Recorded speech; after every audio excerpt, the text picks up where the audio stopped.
Tekan je button ni. Nampak tak? Dia terus terbuka sendiri.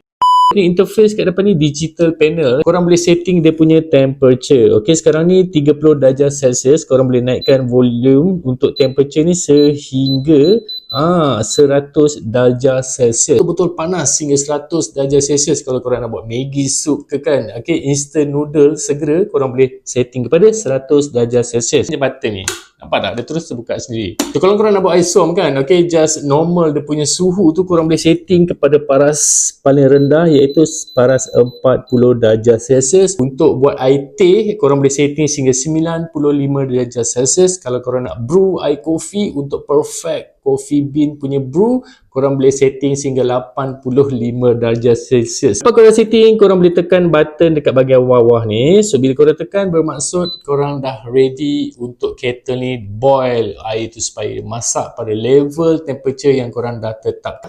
So, ini antara kettle yang best yang korang boleh gunakan. Bukan sekadar kettle biasa, tapi function tu korang kena tahu kegunaan dia dan harga dia memang sangat-sangat offer tau. Better korang dapatkan